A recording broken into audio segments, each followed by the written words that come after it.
It's always a pleasure to be here, and welcome to everybody. I wasn't sure that, like myself, that everyone stayed up late last night with the elections, and thank you for giving me the opportunity to share a few milestones in the life of a legendary Alabama airman, Brigadier General Harry C. Heinie Aderholt. One of the high points of, and there were many of them during my tour in Vietnam, but one of the high points was getting to know this extraordinary leader and his dauntless air commandos. The year was 1967, and Colonel Aderholt commanded the 56th Air Commando Wing at Nakhon Phanom Air Base in Thailand. Known as NKP, the base was a stone's throw from the mighty Mekong River and the border with Laos. Now, under Colonel Aderholt's command, the 56th Wing supported the secret war in Laos and also interdicted North Vietnamese regulars who were moving down the Ho Chi Minh Trail through Laos into South Vietnam. The troops knew the colonel at that time as Air Commando One, but he'd been called Heinie as far back as he could remember. Heinie was born in 1921 in Birmingham and was raised in Birmingham. We became acquainted when the Pentagon requested a study of the 56th Wing's operations. Heinie was, as I said, was from Birmingham, so we hit it off immediately. Another historian and I flew to NKP to complete the study, and we deplaned and literally stepped back in time. There were rows and rows of vintage World War II aircraft lined up on a pierced steel planking runway. Wooden frame buildings were still under construction, and we were in a real jungle. You half expected a young Steve Canyon or Flip Corkin or the Dragon Lady to emerge from the shadows to greet us. But we met instead by a 5'6", 160-pound dynamo of a commander, Heinie Aderholt, who put us up in a VIP trailer next to his. He wryly assured us that he wasn't giving us special treatment, that he was not trying to butter us up, that he wanted us close by so he could keep an eye on us. This was the Heinie Aderholt that I came to know. He gave us total access and ordered his troops to support our study in every way. Now, in a few days at NKP, I learned a lot about our host and what made him tick. Impressions that I would find useful long after the war when writing his biography. In 2000, the Smithsonian Institution Press published the biography titled Air Commando One. Pardon me. Heinie Aderholt and America's Secret Air Wars. It is still in print. Now, Heinie was already a legend in covert operations before Vietnam and before I met him. William H. Sullivan was ambassador of Laos, or to Laos, and a legend in his own right. He was an old Asia hand. Now, he described Heinie as an authentic hero of the Cold War, whose exploits were clandestine in nature and little known to the country at large until the Smithsonian published his biography. He was well known throughout the military family, however. Heinie was born, as I said, in 1921 and grew up in Birmingham. He learned family values and the work ethic at an early age. When he was 9 years old, his father, a railroad fireman, was killed in a train wreck, and he and his 6 brothers and sisters helped their mother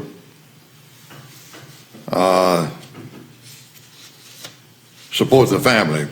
There was a saying around the neighborhood that if you got into a scrap with an Aderholt, you'd better bring your lunch because you would have to whip all 7 of them.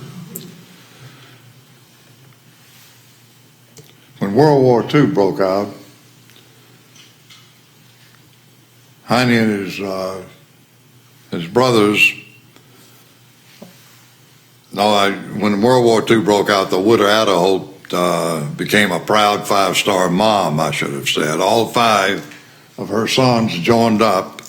Heinie and his younger brother Warren entered the Army Air Forces. This is Heinie in flight gear. He completed advanced flight training at Eagle Pass, Texas in May 1943. His mother went out and pinned on his wings. Heinie had worn hand-me-down clothing so long that he said shoes issued by the Army quartermaster were the first new pair he ever owned. In World War II, there's Heinie with, and if I'm not mistaken, this officer was with him, was captured and was a POW throughout most of the war. But Heinie flew air transports in North Africa and the European Theater of Operations. After the war, he remained in the service and was stationed out at Maxwell Field when Korean hostilities broke out in 1950. Now, the Korean War, this is Heinie during the Korean War. The legend, the Heinie Aderholt legend was really in covert warfare was actually born in Korea. Colonel Cecil Childrey, who later made 3 stars, was Aderholt's boss out at Maxwell and also after they went to Korea. And he relied on Heinie to do the tough jobs. When the Army asked for support in dropping friendly Korean agents behind enemy lines, Childrey told him to go see Heinie Aderholt. He does the tough jobs and he'll do the job for you. This is the only time I ever saw, or anyone else, I think, Heinie Aderholt twiddling his thumbs. He and his co-pilot were stuck at Kempo waiting for their transport to be repaired. Throughout the war, Heinie flew perilous missions in unarmed transports, dropping South Korean agents behind enemy lines and resupplying them. Here we see Heinie and a member of his crew stuck at Kempo waiting for repairs to their transport. Now, innovation is, I should say, the Air Commandos and Special Forces are known for innovation and adapting quickly to combat situations. Heinie, after he had flown over North Korea many nights, as he finally decided, well, you know, we ought to do more than just drop these guys off, so they started dropping napalm out of the back of their transport on the way back on the enemy positions.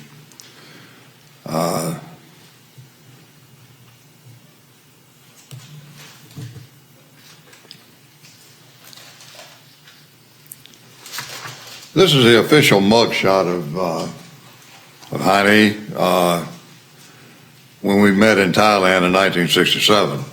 Between the wars, the legend had grown, with Heinie at the forefront of the CIA's Cold War paramilitary operations around the globe. This included running the Tibetan airlift to train and support freedom fighters, the Tibetan freedom fighters, in their resistance against Chinese communist suppression. In 1961, when 4 Alabama Air Guardsmen lost their lives supporting the Bay of Pigs operation,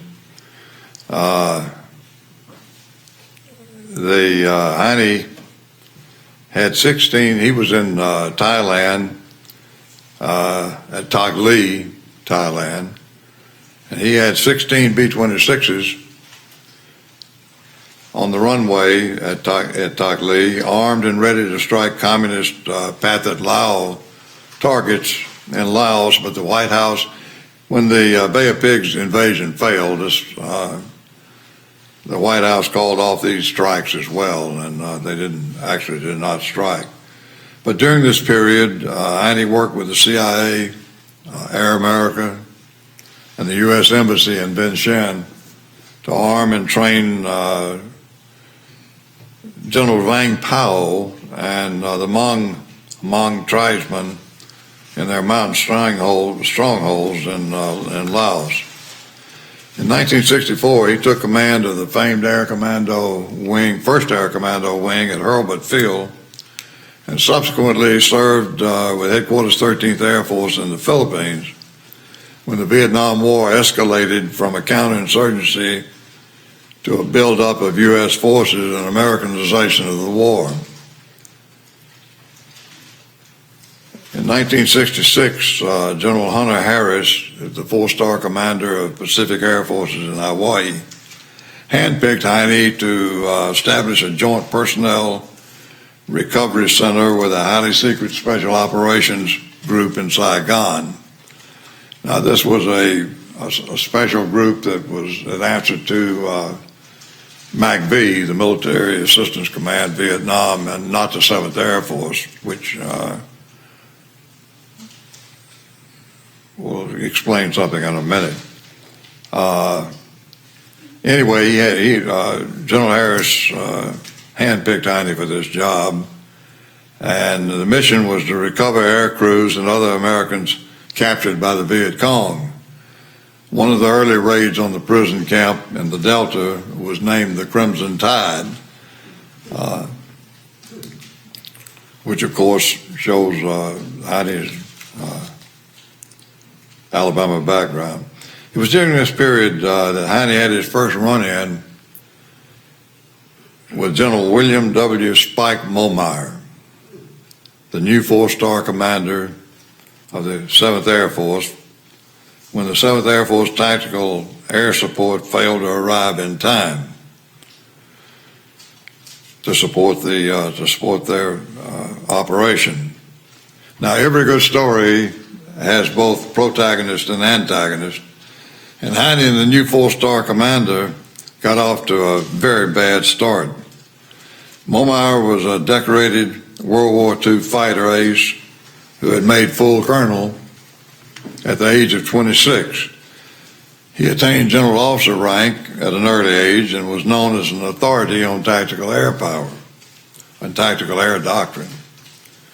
He was also a stickler for military protocol and the proponent of a modern all-jet Air Force.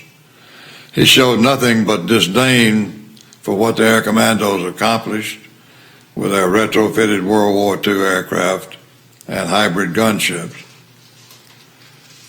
Another senior 4-star,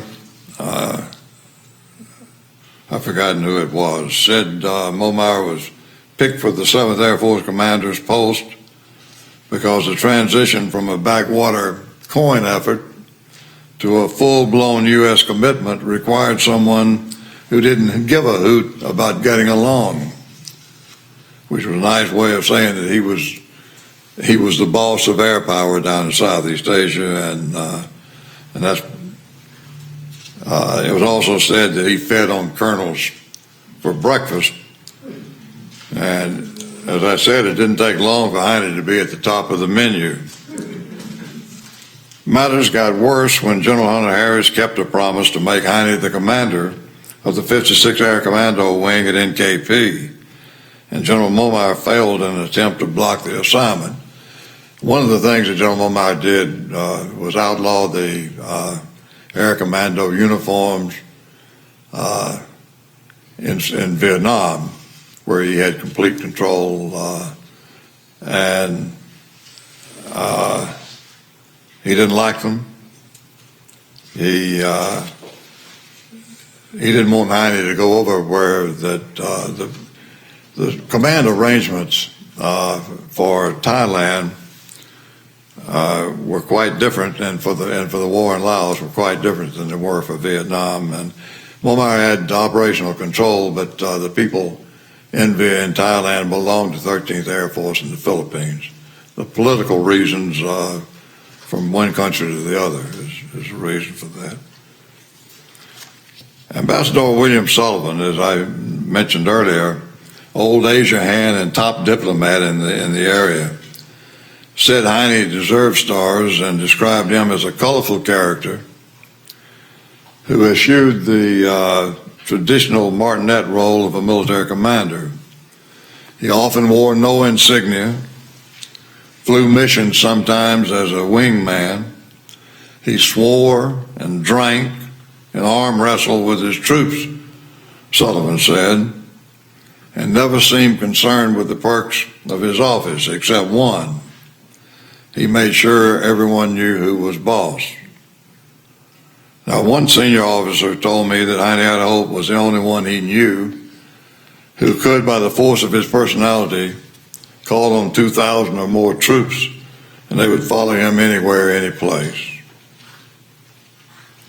Now, as the Air Component Commander in Vietnam, General Momar exercised centralized control of U.S. air operations in Thailand and Vietnam, but Laos was quite unique, and pursuant to an order from the White House, all U.S. military operations in Laos were under the direct supervision of the U.S. ambassador.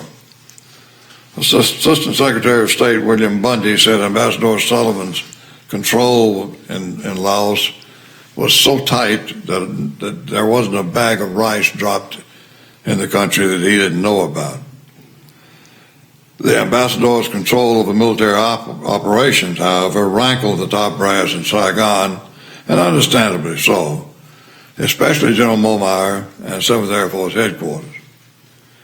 Now, when I interviewed the ambassador, he just laughed off the fact that they called Laos Sullivan's War, and he was known in Saigon as Field Marshal Sullivan.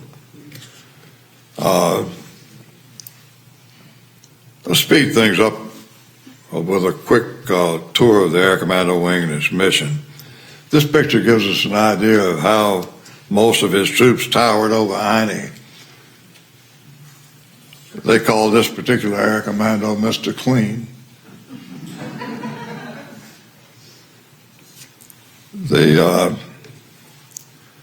Heinie is shown here with Chief Marshal Boon Chu, commander of the Royal Thai Air Force in 1967. They were close friends until Boon Chu's death in the 1970s. Here we see an AT-28 Trojan, a North American AT-28 Trojan on a flight line at NKP. Air Commandos flew these strike missions in Laos and trained Thai and Royal Laotian pilots in the AT-28. This is another view of the AT-28.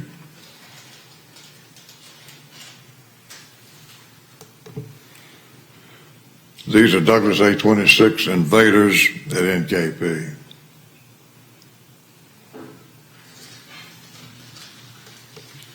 Here we have a Douglas A-1 Skyraider, and I don't know whether this H or E model, carrying out a strike mission in Laos.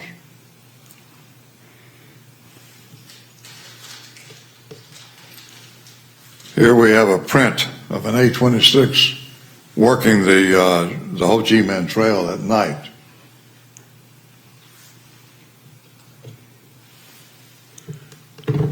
Here we see a truck convoy. It's not a very good picture, but you can see how rugged the country was. And this is the Ho Chi Minh Trail coming out of North Vietnam into Laos.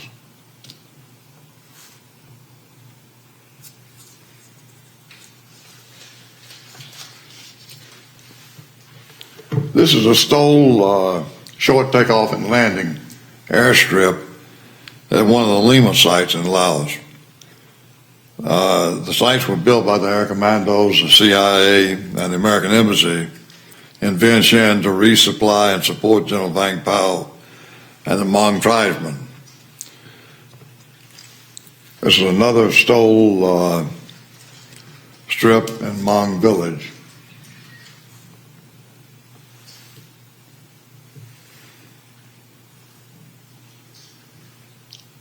Another Hmong village in northern Laos. These villages were the eyes and ears for the air commandos in Laos, and as such were prime targets for the North Vietnamese Army.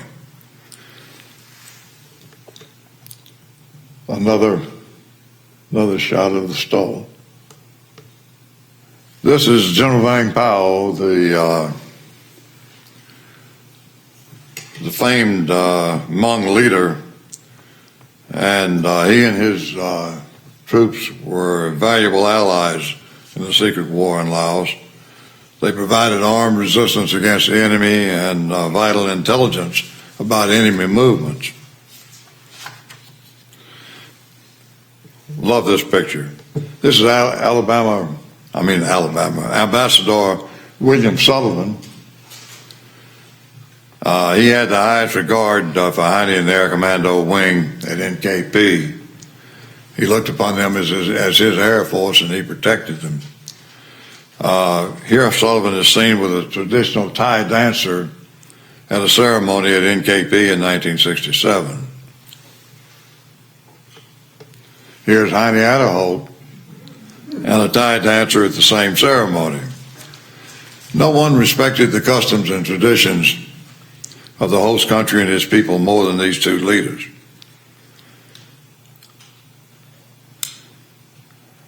Now, working with the American Embassy in Vientiane, the CIA, and the Hmong and Special Forces Road Watch teams, Heinie's Air Commandos gathered real-time intelligence on enemy movements in Laos, and they struck with precision against the Ho Chi Minh Trail night and day. Consequently, they destroyed more troops, trucks, and supplies on the Ho Chi Minh Trail than all other air resources in Southeast Asia combined. In 1 month, for instance, 1 month during the dry season, Heinie's wing had 154 confirmed truck kills, which accounted for roughly 70% of all trucks destroyed that month on the Ho Chi Minh Trail. Now, how did General Momau respond to these achievements? Rather than commend the Air Commandos, he banned Heinie from 7th Air Force Command conferences since he didn't report directly to 7th Air Force. And also after-action reports that were sent to the Pentagon from 7th Air Force lumped the statistics in Laos together, giving the impression that trucks were all destroyed by 7th Air Force jets.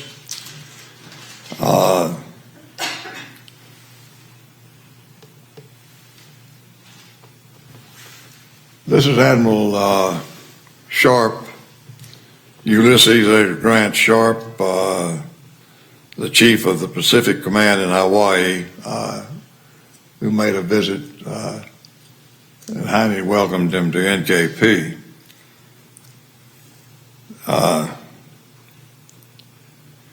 The asymmetrical command arrangements in Southeast Asia were legend. As I said earlier, the political restrictions in the area made it like 7th Air Force aircraft in Thailand couldn't go fly to Vietnam or strike in Vietnam, north or south. With all that, I take that back. They did strike north, the U.S. aircraft that were based in Thailand.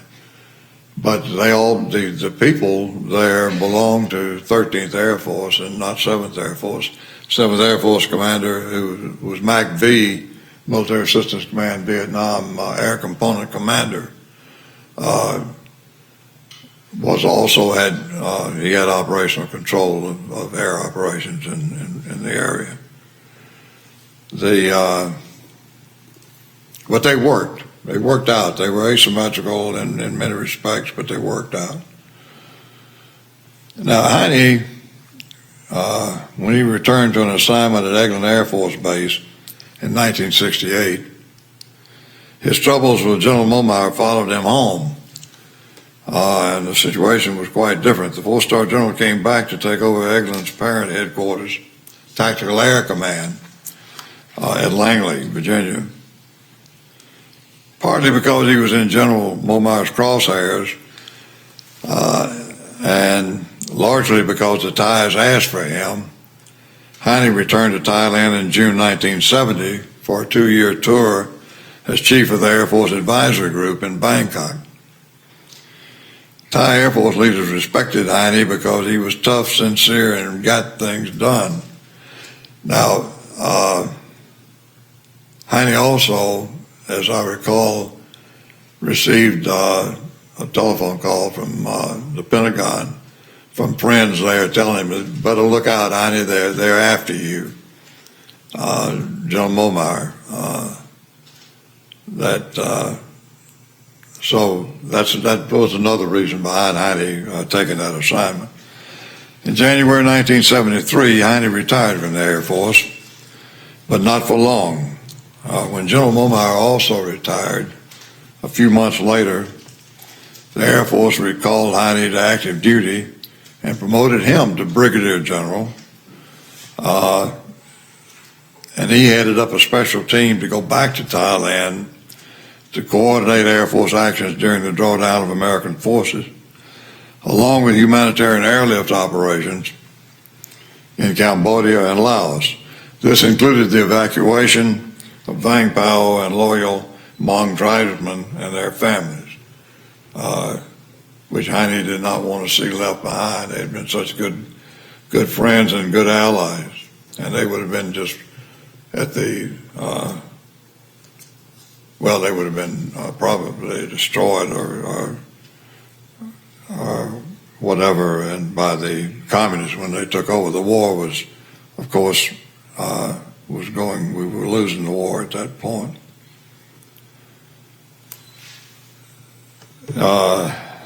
This is a picture of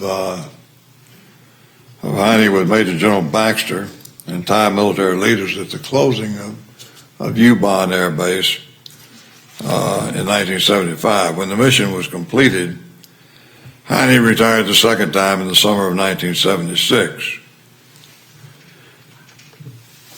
Heinie was engaged in the Vietnam War in one form or the other from the start to the finish. And he left his mark on the war in ways that will not be forgotten. General Leroy Manor, leader of the famed raid on the Son Tay prison camp in North Vietnam in 1970, said, Heinie is a legend regardless of one's interpretation of legendary. One of Heinie's superior officers also said there was not a more gung-ho outfit in the war than Aderholt's Air Commandos, and attributed this to superior leadership. And another superior officer said, the guy, if left alone, might have saved Southeast Asia. Upon Heinie's passing in 2010, Air Force Chief of Staff General Norton A. Swartz eulogized him, noting that Heinie Aderholt did not make waves, he made hurricanes. In closing, I think we're on schedule, but I hope you enjoyed it. This was a cameo introduction to this legendary Alabamian. Time constraints plus author constraints prevented us going deeper into the book. But if you would like to know him better, I invite you to read his biography, Air Commando One, Heinie Aderholt and America's Secret Air Wars. It is, I understand it, the book, right. But if you have any if there are any questions or if any comments, there might be some veterans here that knew Heinie better than I did. And please, we have a shot, I think, for... If you have a question, just raise your hand and either Georgia Ann or myself will pass you a microphone.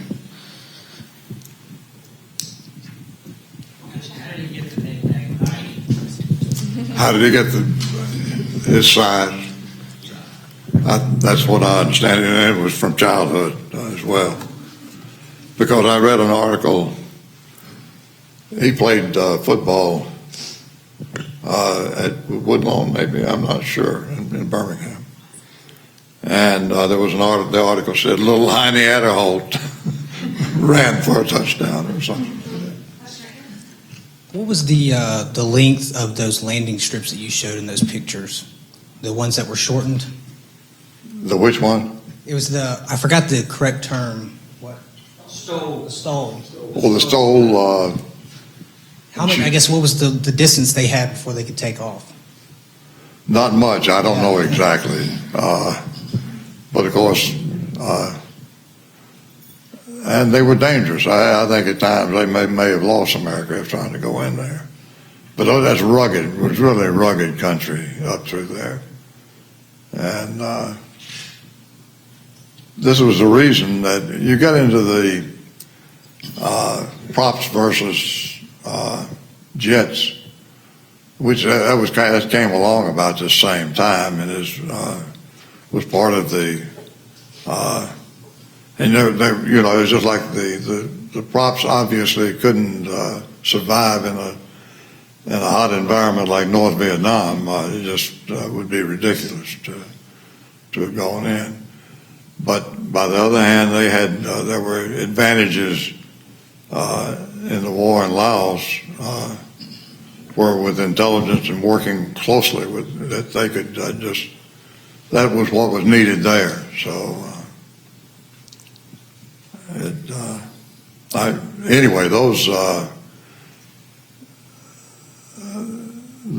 were rugged sites, and they were built out of you just had teams going in there with what equipment they had and building those sites. A lot of that happened before the war really picked up in 1965. So. Yes. Did any of his brothers go on to fight in the Korean War in Vietnam with him? Warren? Mm-hmm. I'm sure he did. Warren, last I heard, was living over in Georgia, outside of Atlanta. And I think he's still living, I'm not sure. But he also was in Vietnam. And in Thailand, anyway, flying out of Thailand. He was a fighter pilot. And but they were very close, the whole family. As I say, those are hard times. They say hard times build, I've heard the adage that hard times builds character. But that's our World War II legacy for the families that grew up during the Depression years. And just a different world at that time than what it is today. Yeah. Different world, different country. Did you know the family? I did not. Did you? Yeah. All right. Thank you for the question.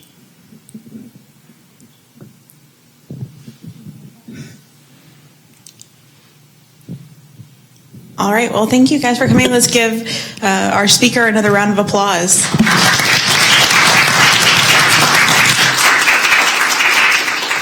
Thank you very much. As I say, thanks again for being here. I appreciate it.